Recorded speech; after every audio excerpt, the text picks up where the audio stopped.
বন্ধুরা, আপনারা নিশ্চয়ই বুঝতে পেরে গেছেন যে আমরা অন্নপূর্ণা যোজনার পোর্টালে রয়েছি এবং এই যোজনা নিয়ে যে সংশয় সাধারণ মানুষের মধ্যে তার জন্য আর শেষ হচ্ছে না। একটার পর একটা নতুন আতঙ্ক বা নতুন খবর দিনের পর দিন ছড়িয়ে যাচ্ছে। তো এই মুহূর্তে একটি খবর ঘোরাফেরা করছে যে অনলাইনে যারা অ্যাপ্লাই করেছিলেন তাদের কি আবার যে প্রিন্ট আউট কপিটা ডাউনলোড হচ্ছে, অর্থাৎ যে ফর্ম আপনারা ফিল আপ করেছেন তার ডাউনলোড কপি প্রিন্ট আউট করে নাকি আবার অঞ্চল অফিসে বা বিডিও অফিসে গিয়ে জমা দিতে হবে। তো এর সত্যতা যাচাই করার জন্য আমি ওপেন করে নিয়েছিলাম এবং এখানে দেখুন আপনাদের ডিস্ট্রিক্ট দেবেন এবং যে নাম্বারটা আপনারা দিয়েছিলেন রেজিস্টার্ড মোবাইল ডিবিটি লিঙ্ক করা আছে, সেটা আপনার হোক বা আপনার পরিবারের প্রধানের, সেটা নাম্বার দিয়ে এখানে এই ক্যাপচাটি পূরণ করে আপনারা দেখতেই পাচ্ছেন যে ওটিপি চলে আসছে এবং এই ওটিপি কিন্তু ওই ফোন নাম্বারে চলে যাওয়ার পরে আপনারা এগ্রি অ্যান্ড কন্টিনিউ বা ভেরিফাই অ্যান্ড কন্টিনিউ করে নেওয়ার পরেই কিন্তু একটা ফর্ম আসবে, সেটা আপনারা ডাউনলোড করে নিতে পারবেন। তো বন্ধুরা, এতদিন পর্যন্ত যারা অনলাইনে ফর্ম ফিল আপ করছিলেন শুধুমাত্র একটা কোডই দেখাচ্ছিল, ঠিক আছে, আর তখন অবধি কিন্তু কোনো কিছু হবে না। ধীরে ধীরে দেখা যাচ্ছে যে পোর্টালে কাজ চলছে এবং পরবর্তীকালে একটা সাবমিট করার আগে ড্রাফট একটা ফর্মেট আসছে, অর্থাৎ আপনি যে তথ্য দিয়েছেন সেগুলো ঠিকঠাক আছে কিনা একাধারে আপনাকে দেখে নিতে হচ্ছে এবং পরবর্তীকালে একটা ডাউনলোড ফর্মের এই মুহূর্তে করা যাচ্ছে। তো আমি একটা কথা বলি,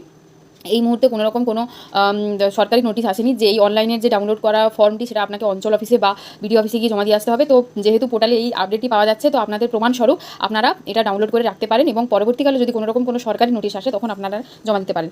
তো এটাই বলবো যে অন্নপূর্ণা যোজনা বা বিভিন্ন সরকারি প্রকল্পগুলি যেগুলো চেঞ্জ হয়েছে সেই নিয়ে সরকারকে এটাই অনুরোধ যে আপনারা একটি পরিষ্কার এবং বিস্তারিত পোর্টাল বা নোটিশ জারি করুন এবং যেটা করবেন এটা একেবারেই করুন, কারণ বারবার চেঞ্জ করতে থাকলে মানুষের মধ্যে হয়রানি এবং আশঙ্কা দুটোরই বৃদ্ধি হচ্ছে।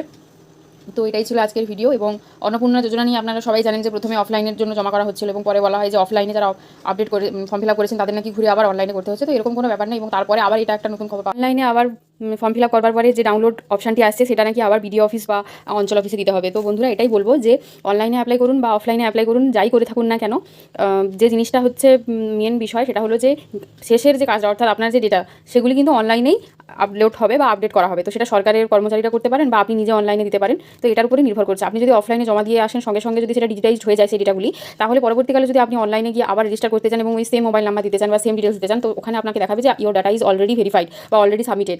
এবং আপনি যদি অফলাইনে জমা দিয়ে এসেছেন তারপরে এখনও অবধি আপনার ওইটা দেখাচ্ছে না যে your data is verified or save, তাহলে আপনার এখনও ডিজিটাইজড হয়নি। তো সেক্ষেত্রে আপনি অনলাইনে আপলোড করতেই পারেন, কিন্তু অনলাইনে আপলোড হয়ে যাওয়ার পরে আবার তার হার্ড কপিটা হচ্ছে ভিডিও কী বলে অঞ্চল অফিসে জমা দিয়ে আসতে হবে, এরকম কোনো নোটিশ আসেনি। তো অযথা আতঙ্কিত হবেন না, নিউজ চ্যানেলগুলিতে খবর রাখুন, অযথা ফেক খবর ছড়াবেন না। ধন্যবাদ সবাইকে।